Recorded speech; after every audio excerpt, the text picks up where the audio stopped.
Amados pastores, siervos de Dios, que nos siguen a través de los medios de Internet, Facebook, YouTube, le damos la bienvenida a esta plataforma Cosecha Intercontinental, que cada fin de semana, como hoy, compartimos un diálogo teológico que es de mucha bendición para el cuerpo de Cristo, a través de nuestro pastor y amigo, consiervo de Dios, misionero en diferentes regiones de nuestro país, Perú, y también ha salido al extranjero para compartir el ministerio de la maestría que Dios le ha designado para el bienestar de este organismo, el cuerpo de Cristo.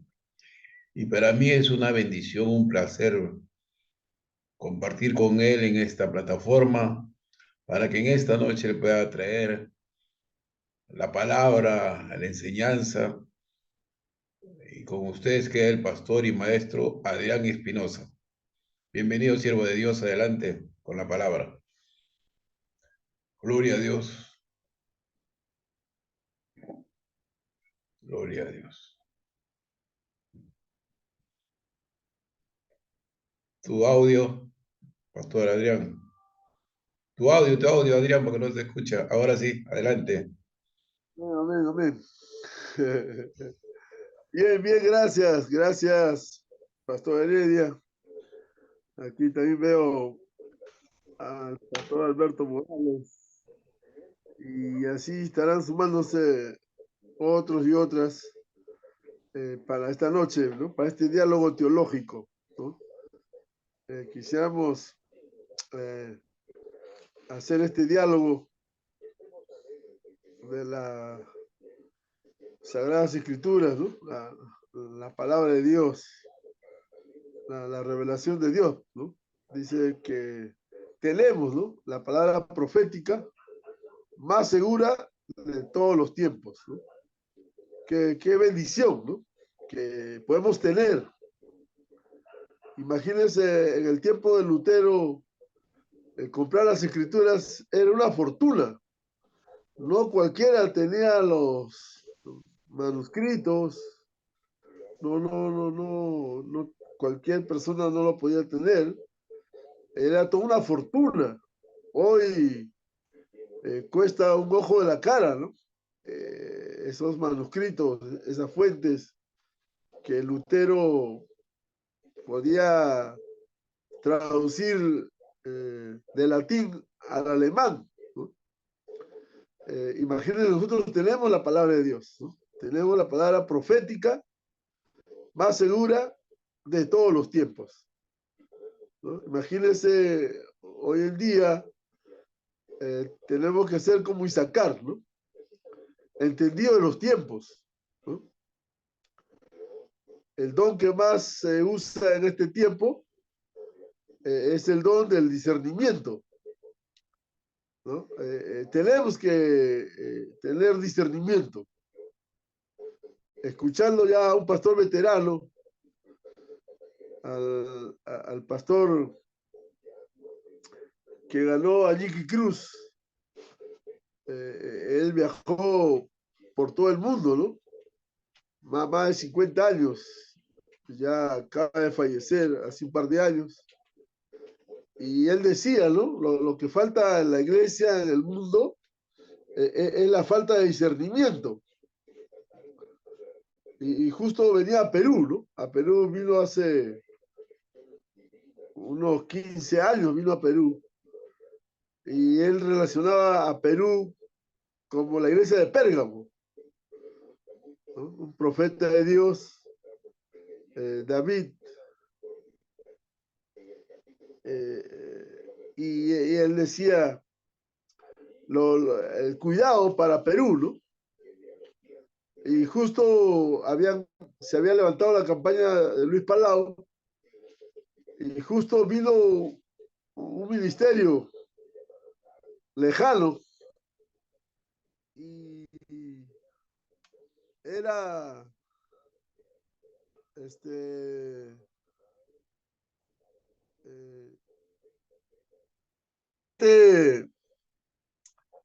herético, ¿no? Totalmente, él había dicho que a Perú venía, que cuídense, ¿no? Eh, y en ese sentido, él podía decir los peligros, ¿no? Que atravesaba Perú y justamente vino, ¿no? Una misión de, de Oriente, ¿no? Una misión que pudo contratar a televisión, una misión muy millonaria, ¿no? Pero no importaba la doctrina, no importaba el hecho de lo que estaba andando mal, ¿no? Fuera de la palabra de Dios, fuera de la escritura. Y bueno, y así han venido muchas misiones con muchas herejías, ¿no? Con muchas enseñanzas falsas, ¿no? Como el tema, por ejemplo, Cristo viene, ¿no? El tema que más se ha manipulado, que más se ha abusado en América Latina, ¿no? Y en el mundo entero, ¿no? En el año 2000 había una, un trabajo de 2000 razones por las que viene Cristo, ¿no? Y no llegó, ¿no? Entonces, así, eh, muchos ministerios, asociaciones han sido muy pragmáticos, muy funcionales, muy activistas, pero con poco fundamento, ¿no? Por eso que acá nosotros seguimos, ¿no? Trabajando el tema de la madurez cristiana, ¿no? De la madurez espiritual, seguir creciendo, ¿no? Seguir creciendo y nosotros estamos siempre dando el vistazo a Hebreos, ¿no? Al libro de Hebreos, el capítulo 6. Aquí tengo una Biblia, el mensaje bíblico, por Federico Kaiser, ¿no? Una ayuda sencilla para entender el texto sagrado, ¿no? Él en su comentario va a decir en el capítulo 6, en los primeros versículos, va a decir, por eso, ¿no? Por eso, por deber ser ya maestros, dice, ¿no? ¿No? Aquí el autor va a decir, por eso, por deber ser ya maestros, ¿no? Según el versículo 12, aquí la audiencia, aquí en esta carta a los hebreos, ya el autor dice, ya ustedes deben ser maestros, ¿no? Ya no están para la leche espiritual, sino para el alimento sólido, ¿no? Para el alimento sólido, y en ese sentido es que el autor va a recomendar, ¿no? A que podamos ir en ese crecimiento, ¿no? Dejando de ser niños, ¿no? Y continúa, el comentario dice, elevemos, ¿no? Acá el autor cita que el autor de los Hebreos es Pablo. Dice, Pablo se incluye suavemente, así lo duro de su acento a lo perfecto, ¿no? Pablo va a tratar con mucha suavidad y le va a decir que elevemos, ¿no? Superemos y, y va a hablar de la madurez, ¿no? De lo perfecto, de llegar a ser perfecto, ¿no? Dice, expondrá lo que es parte, los perfectos o maduros, ¿no? Y va a hablar de las obras muertas, ¿no? obras muertas, las hechas por el estado de la muerte espiritual, ¿no? Va a seguir diciendo el autor, sin vida durante en el alma, ¿no? O en el pecado. Y sobre todo son obras muertas los pecados mismos, ¿no?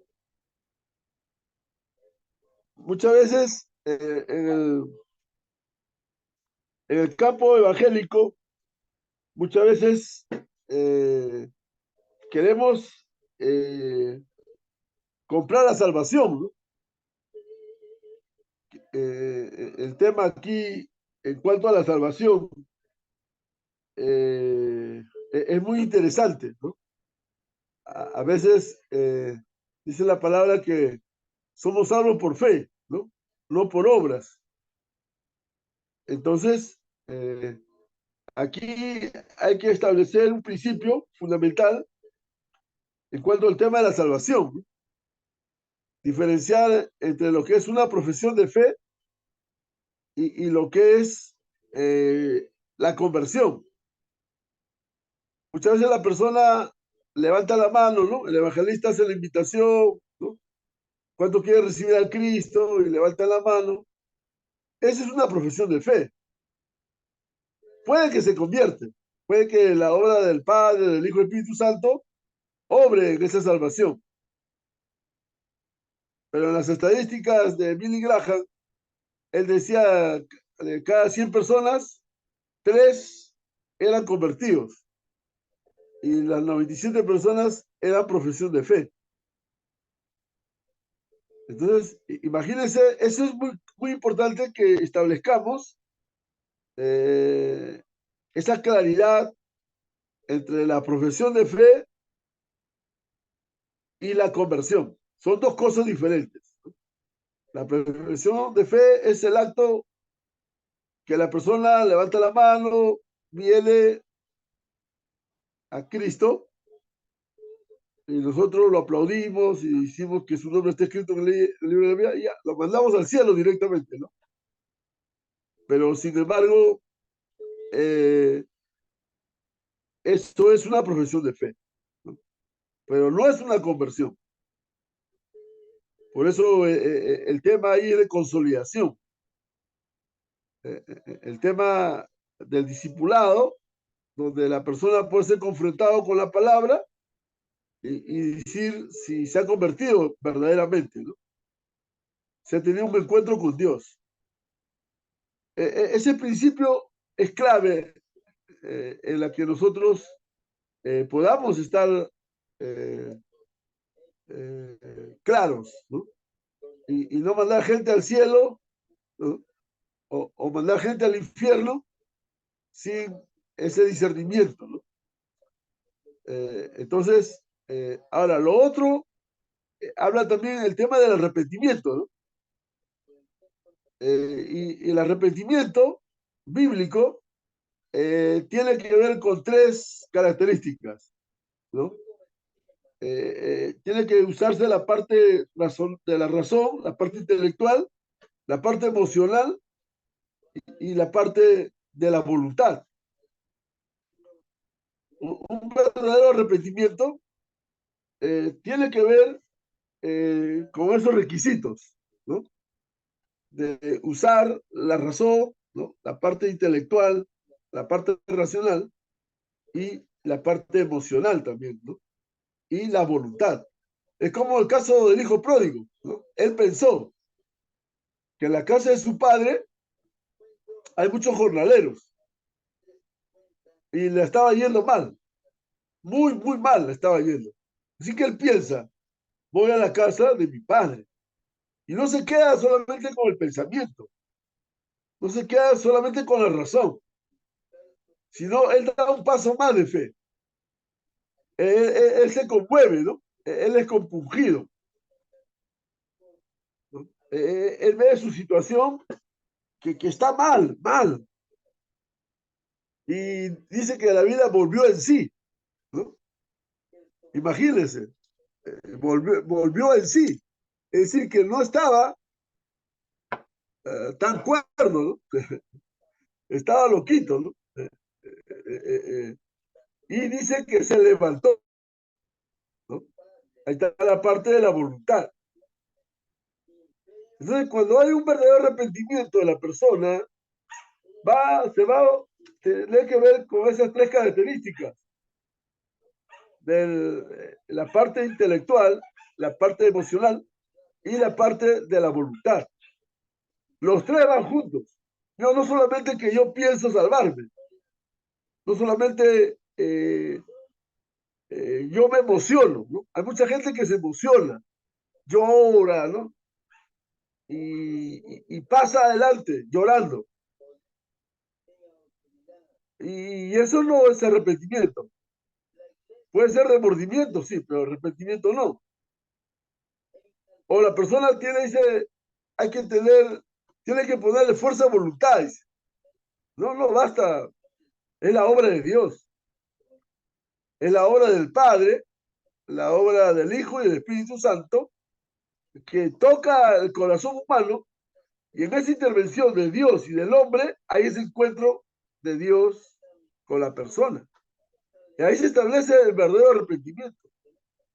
Entonces, en la iglesia no tenemos gente con un verdadero arrepentimiento muchas veces. En la iglesia tenemos más gente que ha tenido remordimiento. No lo voy a hacer. Y lo sigue haciendo. Y sigue pecando, ¿no? Y no hay manera de cómo la persona puede experimentar la conversión, el nacer de nuevo. Porque cuando una persona nace de nuevo, ya viene a ser participante de la naturaleza divina. Ya viene a ser un heredero de Dios. Viene a ser un hijo. ¿No? Participa de la vida de Dios. Participa de todos sus beneficios. ¿No? Entonces, imagínense cuando nacemos de nuevo, tenemos esa voluntad de seguir el camino, ¿no? Tener esa simiente, esa naturaleza divina, en el cual clamamos Abba Padre, ¿no? Y somos justificados, somos santificados, hay ese don de fe, esa fe de Dios, ¿no? Imagínense todo lo que ocurre en un encuentro con Dios, ¿no? Y es por eso que el tema aquí que está hablando, el fundamento de la salvación, el tema de la salvación es el tema que el enemigo ataca mucho a la iglesia y le pone duda a los cristianos, ¿no? Y el 99.9% de los cristianos creen que pierden su salvación, ¿no? La salvación se pierde, ¿no? Muchos piensan que la salvación se pierde. O sea, el hombre se puede perder, pero la salvación no se pierde. El hombre sí se puede perder, pero la obra de Dios no. La obra de Dios que él hace es darnos vida, ¿no? Ese zoe de Dios, esa vida de Dios en el cual participamos, clamamos Abba Padre y somos santificados, somos justificados y somos declarados sus hijos y participamos de todo, de ser hijos, ¿no? Él nos imparte de su gloria, nos imparte de su presencia. Imagínense, mire, cuánta cobertura espiritual tenemos cuando se da un verdadero arrepentimiento, cuando se da una verdadera conversión. Por eso lo primerito acá que en Hebreos 6 dice, en cuanto a la fe y en cuanto al arrepentimiento, ¿no? Entonces, la primera cosa que la salvación tiene que ver es con el arrepentimiento, ¿no? Y aquí les voy a dar algunos tips en cuanto a esta doctrina de la salvación que se necesita trabajar mucho en la enseñanza, porque ya que, como repito, el enemigo trabaja mucho en esta área, en la duda. Cuando ya te pone duda, ya el enemigo te aniquila ya. Y es ahí el talón de Aquiles en la vida cristiana, donde Satanás pone duda al creyente que va a perder su salvación. Entonces no está seguro de su salvación. Y en ese sentido, la persona está levantándose, está cayéndose, está andando, bueno, ¿no? Y dice ahí, manifiestas son las obras de la carne, ¿no? El que nació de la carne, carne es. El que nació del espíritu, espíritu es, ¿no? Y en Gálatas vamos a ver en el capítulo 5, y manifiestas son las obras de la carne, ¿no? Que llevan a la muerte. Y manifiestas son las obras del espíritu que llevan a la vida. Entonces, imagínense llevar una vida en una verdadera conversión, en un verdadero arrepentimiento, en una verdadera fe. Esa fe que tiene que ver con esos pasos, ¿no? Del pensar, del sentir y de la voluntad, ¿no? No es simplemente que yo pienso y ya, bueno, ¿no? Me salvo, ¿no? Ah, mira, voy a hacer un acto intelectual de irme a la salvación, ¿no? O simplemente sentir, ¿no? Emocionarme y no usar la parte racional y la parte de la voluntad. Entonces, en ese sentido, tenemos que nosotros tomar este tiempo de la teología sistemática, ¿no? Ir un paso más en cuanto a nuestra fe, a nuestro conocimiento de fe, y considerar, ¿no? Algunas introducciones en cuanto al tema soteriológico, en cuanto al tema de la doctrina de la salvación. Por ejemplo, el Nuevo Testamento tiene tres aplicaciones, ¿no? Según la Biblia, según el Nuevo Testamento, la salvación, por un lado, es salvar de una enfermedad física, ¿no? La salvación tiene que ver con una aplicación física. Y eso lo vemos en Lucas 18:42, ¿no? Salvar de una enfermedad física, ¿no? Son aplicaciones. No es en sí la salvación, pero se aplica, ¿no? En cuanto a la sanidad. En este tema, por ejemplo, a veces se abusa y ya lo convertimos a Jesús como el milagrero. Y se hace mucho énfasis en la sanidad, ¿no? Cristo sana, Cristo salva, Cristo viene otra vez, y Cristo, ¿no? Se hace mucho énfasis en la cristología y ya se ve a Jesucristo que no simplemente hace los milagros, sino que se convierte en un milagrero. Y por eso las campañas de ciertos evangelistas se caracterizaban por ese tiempo, por ese asunto de milagros, sanidades, ¿no? Y eso era todo un show, toda una plataforma, ¿no? Llamaba la atención. Y realmente muchas veces no eran auténticas, ¿no? Eran forzadas, eran manipuladas. Y eso se vio, después de la campaña de Luis Palau, vino una misión del Oriente y una misión muy millonaria, y contrató la televisión y todo eso. Y cuando lo entrevistaron a las personas, habían sido sanados momentáneamente, porque después le volvió la enfermedad. Pero para la publicidad, la campaña era muy exitosa, ¿no? Y al extremo de que hay personas que imitaban, que no eran sanadas, pero sin embargo hacían manipulaciones, ¿no? Entonces, muchas veces cuando no dependemos de Dios, no esperamos la voluntad de Dios, el evangelista, el predicador manipula la emoción de la persona. Y eso hay que tener cuidado. Por eso que estamos viendo acá los conceptos de la salvación y la aplicación que tiene que ver con la sanidad, sí, física, como hemos visto en Lucas 18:42. ¿No? No hay tiempo para leerlo, pero ahí le dejo la cita. Y otra aplicación en cuanto a la salvación es salvar de los peligros temporales. Hechos 27:20. ¿No? Muchas veces enfatizamos la salvación, ven que Cristo te va a salvar, ven que Cristo te va a sanar, ven que Cristo te va a prosperar.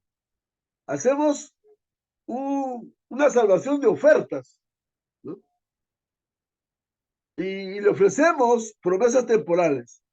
Bueno, la persona eh, es sanada, la persona es prosperada, la persona se siente bien, pero después vienen los problemas.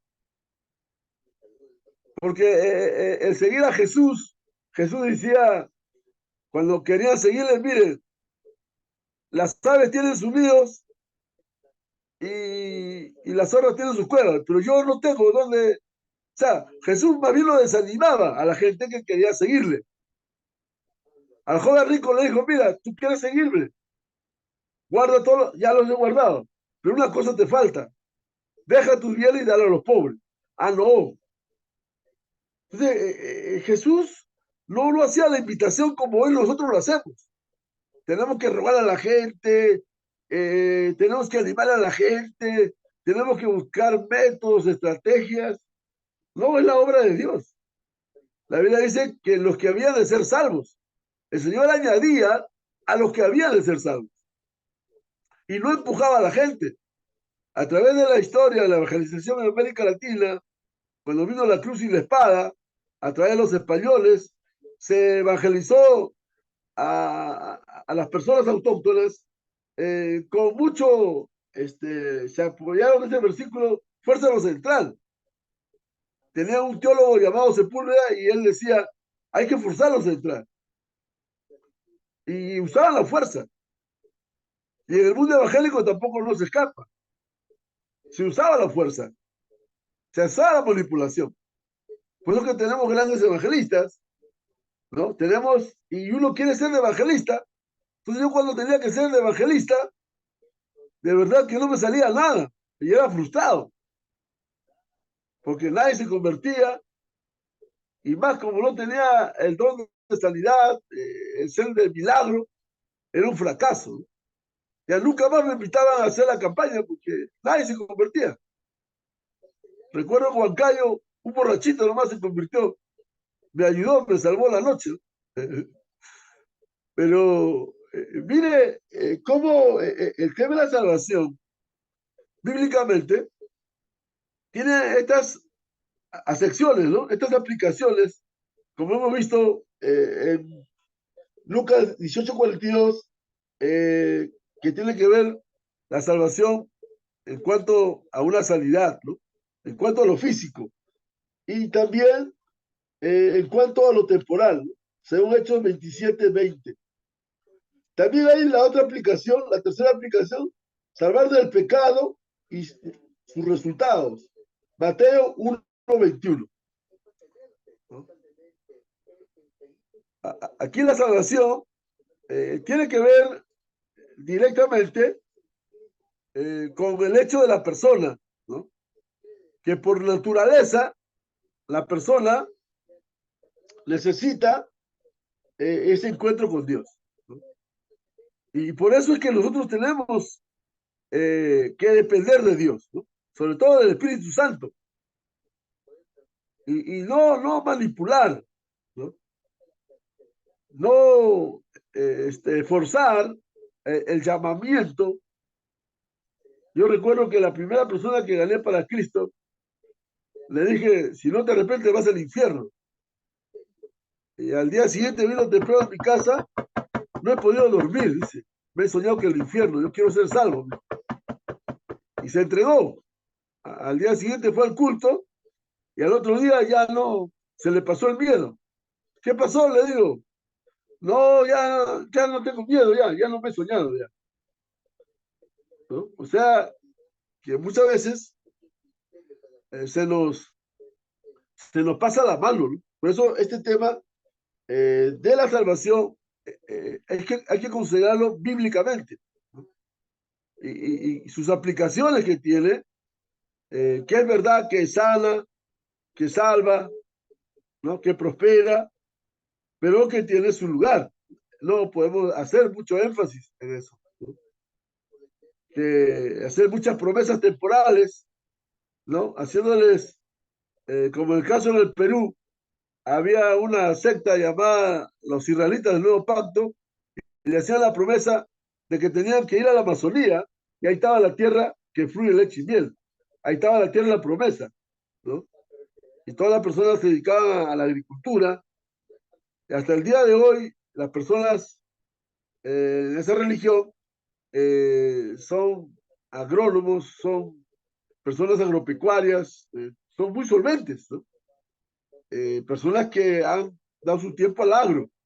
De alguna manera, esa oferta de la salvación temporal le llevó a que esas personas puedan emprender, puedan ser empresarios, puedan hacer su mercado, ¿no? Las llamadas paraditas, ¿no? Las famosas paraditas, ¿no? Que ellos podían agruparse, microempresas y vender sus productos, ¿no? Hasta el día de hoy, ¿no? Uno va por el norte, acá en Caraballo, tienen tierras inmensas, ¿no? Hectáreas de terrenos, de tierras que producen, tienen mucha bendición. Bueno, de alguna manera aterrizó esa fe en algo de su vida cotidiana, ¿no? Es otro tema ya, de ver cómo cuando se encarna la fe, cuando se encarna a la vida cotidiana, hay resultados, como este caso de los israelitas, ¿no? Como su fundador, una persona analfabeta, al final, eh, si hubiera vivido, hubiera llegado a ser presidente, ¿no? Hace poco tuvimos congresistas del nuevo pacto, ¿no? De israelitas, ¿no? Tuvimos muchos congresistas. Y en ese sentido vemos cómo este líder eh, pudo encarnar la fe a la vida cotidiana, ¿no? Cosa que nosotros los evangélicos, nuestra salvación a veces es muy espiritualista, ¿no? Es muy, simplemente se da en un asunto desencarnado, ¿no? Descontextualizado. Por eso hay una frase que Robert Barry aplica, hay que, cuando habla de la iglesia trascendente, dice una iglesia trascendente es cuando la iglesia rasca donde pica, ¿no? Muchas veces la iglesia está en AM y el liderazgo está en FM. Hay esa disotonía, esa falta de armonía, y eso hace que eh, se camine a veces de actividades, solo que se queda en la liturgia, solo que se queda en las cuatro paredes y no trasciende a la cultura, no trasciende a la sociedad, ¿no? El hecho de ser luz, el hecho de ser sal. Entonces, esta última es la que nos interesa principalmente, ya que nos da el significado ético y espiritual del término, ¿no? Entonces, ya hemos visto este tema, ya con esto termino para dialogar, porque vamos a seguir la otra, vamos a ver la naturaleza de la salvación. La naturaleza de la salvación, te voy a dar algunos puntos nada más, que se queda el capítulo, ¿no? Es la antítesis de la ira y el juicio, ¿no? Hay pasajes bíblicos. Significa la liberación del hombre del pecado y de todos sus malos resultados, ¿no? La salvación incluye toda bendición espiritual en Cristo y todas las cosas que pertenecen a la vida y a la piedad, ¿no? Y así vamos a considerar otros aspectos en cuanto a la naturaleza de la salvación. Pero en este aspecto de este tema de la salvación, que es muy importante, como repito, que el enemigo trabaja en la vida del creyente en ponerle duda. Y cuando el diablo te hackea, te bloquea la mente, ya fuiste, ya. Entonces ya pierde su seguridad de lo que Dios establece en su palabra, de lo que es la salvación. Como repito, la salvación no se pierde. El hombre se puede perder, pero la salvación no. Porque la salvación no es del hombre. La salvación es divina. La salvación descansa en el Padre, en el Hijo y en el Espíritu Santo. El Padre, que es la fuente, el Hijo, que es el mediador, y el Espíritu Santo, que aplica la salvación. Entonces, cuando establecemos estos principios de lo que es una profesión de fe, y de eso está lleno la iglesia. La iglesia está llena de profesantes, convictos, confesos, pero no convertidos. Entonces, la iglesia hoy en día, la que tenemos, es una iglesia de masas, ¿no? Una iglesia multitudinaria, pero no hay compromiso de fe en la vida cotidiana, en el ser luz, en el ser sal. No, no lo hay. No hay el testimonio público. Hay el testimonio, sí, pero el testimonio no. Bueno, en la iglesia dice, bueno, yo fui ex tal, y esto, y el otro, y aquello, pero ¿y en la sociedad? Por eso vas a ver, cuando llegaron a la política, muchos de nuestros hermanos, en vez de hacer un papel, hicieron un papelón, porque simplemente no estaban preparados para enfrentarse a la situación de una fe de compromiso con el señorío de Cristo y con su testimonio de ser un profeta, de ser testigo, ¿no? De ser testigos. Y la palabra testigo ahí es marturia, ¿no? Mártir. Entonces, en ese sentido, nosotros tenemos que ver también que el arrepentimiento tiene que ver con esas tres características, ¿no? De usar la mente, la parte racional, la parte intelectual, la parte emocional y la parte de la voluntad. Esas tres van juntas, ¿no? El ejemplo del hijo pródigo. Y entonces muchas veces en la iglesia tenemos más gente con remordimiento y muy poca gente con un verdadero arrepentimiento. Entonces el creyente sube, baja, está en la carne, dice, hermano, oren por mí, porque estoy débil, ¿no? Estoy en la carne. La Biblia dice, el que ha nacido de la carne, carne es. El que ha nacido del espíritu, espíritu es. Santiago va a decir, ¿eres frío o caliente? ¿No?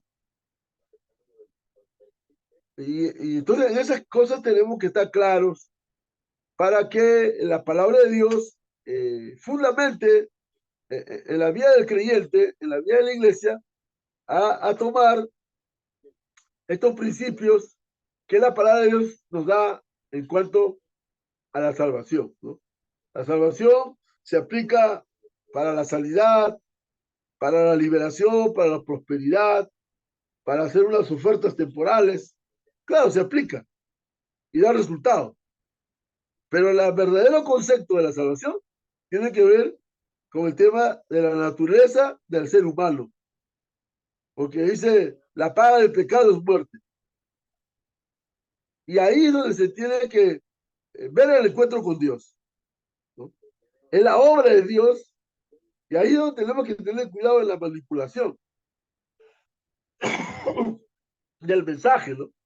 A veces por querer ser famosos, por querer ser invitados, ser el evangelista, manipulamos a la gente, ¿no? No, hay que depender de Dios. Si no se convierte, gloria a Dios. Como dijo Jesús, no, Jesús era mal evangelista porque a todos lo desanimaba. Mira, tú quieres seguirme, pero deja esto. Tú quieres, pero mira esto, considera esto, ¿no? Hoy nosotros hacemos de todo para que la gente se salve, para que la gente, queremos dar una mano a Dios, ¿no? Y ahí es donde nosotros tenemos que tener cuidado. Por eso que aquí el autor va a decir, ¿no? Por tanto, porque el tema era el sacerdocio de Cristo. El tema central era el señorío de Cristo. Y él dice, por tanto, dejando ya los rudimentos de la doctrina de Cristo, vamos adelante a la perfección, ¿no? Vamos adelante. Es decir, que tenemos que ser conducidos por Dios, impulsados por Dios. No se trata de lo que somos o de lo que poseemos. Se trata de la obra de Dios. Y hay que dejar el lugar a Dios. Hay que dar el paso al costado y hay que dejarle actuar a Dios. Hay que dejar obrar a Dios. Mucha, mucha actividad en la iglesia humana, muy horizontal, donde la obra de Dios muchas veces no hace hecho salvífico en la persona de que tenga un encuentro verdadero con Dios. Y tenemos profesantes, convictos, confesos, pero no tenemos convertidos, ¿no? Entonces, ahí es el desafío en la que hoy nosotros tenemos que dar cuenta a Dios. Tenemos que estar aquí cayéndole bien a Dios, ¿no? No se trata acá de que el pastor tenga el millón de iglesia, el millón de miembros, que sea un pastor de multitudes y simplemente pasar por agua caliente a la gente, ¿no? Entonces, yo creo que ahí la palabra de Dios nos anima a seguir adelante, a decir, mire, esto me encargo yo, ¿no? Esta es mi obra. Por eso el texto claramente dice, el Señor añadía a los que habían de ser salvos, ¿no? El Señor añadía a cada día, dice, ¿no?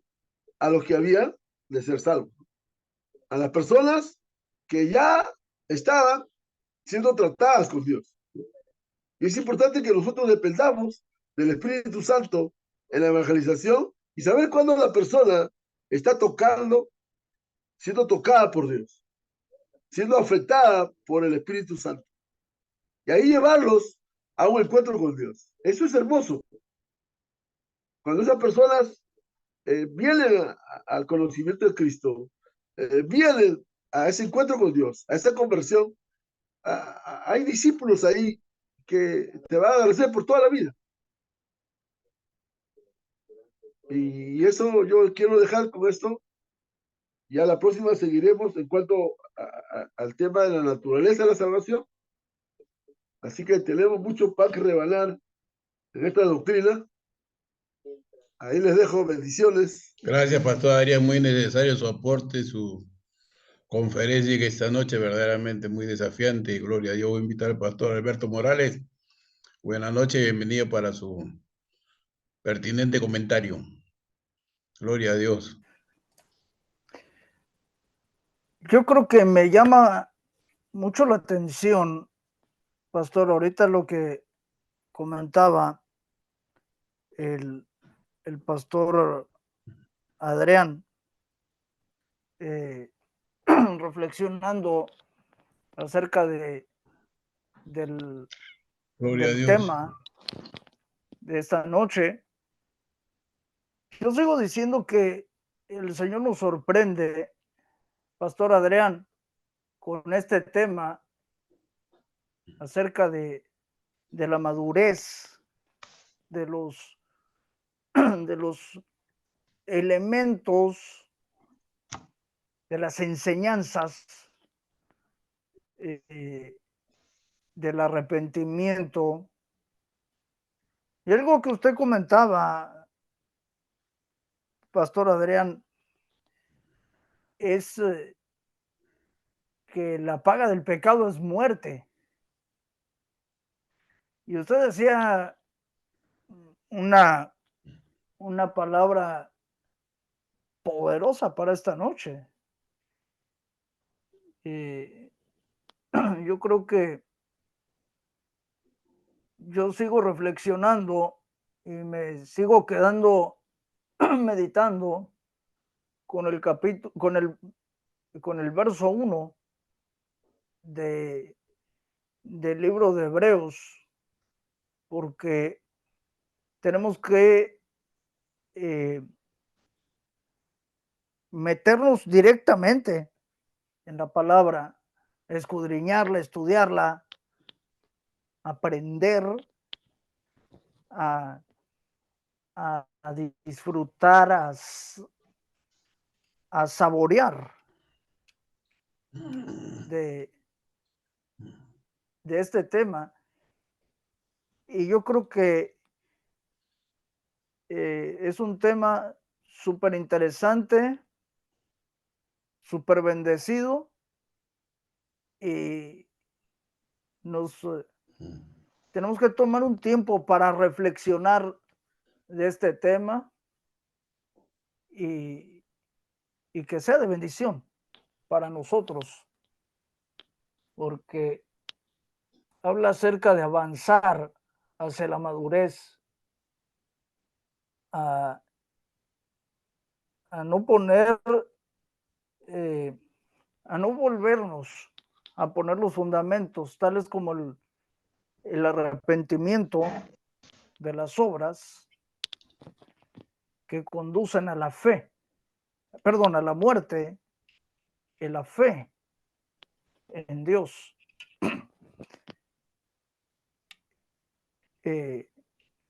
Yo leía una porción en el libro de Santiago, que esté falto de sabiduría, pídala a Dios, no dudando. Pero es cuanto a mi comentario, Pastor Adrián, para Gracias, esta gracias, siervo noche. de Dios. Te agradezco bastante. Pastor, agradecido por su aporte y mensaje. Gracias, Alberto Morales. Este tema de la salvación, verdaderamente, Pastor Adrián, tiene mucho que ver en estos tiempos, ¿no? Porque la Biblia dice que estábamos muertos en nuestros delitos y pecados, y Dios nos dio vida juntamente con Él. Por gracia soy salvo, dice Efesios, ¿no? Y este no es de don de vosotros, sino es de Dios, ¿no? Entonces, como que la salvación no depende de uno mismo, porque nosotros estábamos muertos, ¿no? Sino que Dios toma la iniciativa de salvarnos, ¿no? También dice a los suyos vino y a los suyos no le recibieron, mas a todos los que recibieron le dio potestad a ser hijo de Dios, y este no es voluntad de carne ni de varón, sino es la voluntad de Dios. Entonces, la salvación nace de Dios, ¿no? Hacia el ser humano, ¿no? Dios, y eso es bastante, bastante, delicado, ¿no? Porque no depende de la profesión de fe ni de la oración, ¿no? Sino de Dios, ¿no? Que convierte al hombre, ¿no? Como decía la palabra de Dios, Dios añadía a los que debían de ser salvos, ¿no? Dice, Dios es el que salva, Dios es el que añade, Dios es el que produce el renacimiento por la simiente incorruptible, dice Pablo también, ¿no? Entonces hay mucha liturgia sobre esta salvación, sobre el llamado a ser salvos dentro del panorama de las cuatro paredes, ¿no? Que a veces uno se decepciona porque en sí solamente es una liturgia, pero no es un acto sobrenatural que es la salvación dependiendo de Dios hacia Dios mismo, ¿no? Y estoy muy agradecido por la luz que nos comienza a dar usted para seguir en este camino, ¿no? De gracia de Dios para poder seguir aprendiendo la palabra de Dios. Y sobre este tema que también es muy pertinente, alumbrar nuestra entendimiento, ¿no? Por las escrituras, ¿no? Este tema de la salvación. Gloria a Dios. Gracias, siervo de Dios. No sé si tiene alguna palabra para cerrar. Sí, sí, este es un tema teológico de la doctrina de la salvación que pertenece a la teología sistemática, ¿no? Amén, amén. Sistemática, por lo que es un tema que lo podemos tratar de manera ordenada y profundizar, ¿no? ¿Qué es el tema de la salvación? Y muchas veces hemos sido salvos por fe, y gloria a Dios por ello, pero no hemos tenido el conocimiento de la palabra de Dios. Y hemos muchas veces tenido la fe implícita, pero no hemos tenido la fe explícita, ¿no? Por eso dice la Biblia, da razón de nuestra fe. Gloria a Dios. Tenemos que dar razón de nuestra fe. Y ahí la palabra que usa es logos. Entonces, la falta de conocimiento hace que el pueblo perezca, ¿no? El pueblo fue destruido por la falta de conocimiento. Gloria a Dios. Le agradezco, pastor. Bendiciones. Gracias. Pastor Alberto, si nos da una palabra de oración para despedirnos, le agradezco, pastor Alberto. Amén.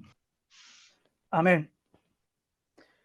Señor Jesús, te alabamos, Padre, y te damos gracias, Señor, por este tiempo de reunión, Señor, delante de tu presencia. Señor, Padre, ayúdanos, Señor, a seguir escudriñando las escrituras, Señor, acerca del libro de Hebreos. Señor, sabemos que el pueblo perece por falta de sabiduría. Señor, pero a través de este mensaje, a través de este diálogo teológico, Espíritu de Dios, tú has estado hablándonos, Señor, acerca de este tema, Señor, acerca, Padre, de no volver a poner los fundamentos, tales como el arrepentimiento de las obras que conducen a la muerte. Pero la fe la tenemos en ti. Gracias, Señor, por este tiempo, por esta palabra. Señor, te pedimos, Padre, que sea de bendición para nuestras vidas. Señor, que podamos, Señor, seguir escudriñando, Señor, estas escrituras. Padre, permítenos la próxima semana estar reunidos en tu presencia, Señor, estudiando, Señor, aprendiendo, Señor, teniendo estos tiempos de diálogo teológico, Señor, para que podamos ponerlos en práctica y compartirlos con tu pueblo, con tu iglesia amada. Ahora, Señor, nos despedimos de este lugar, mas no de tu presencia. En el nombre de Jesús. Amén y amén. Amén. Gloria a Dios.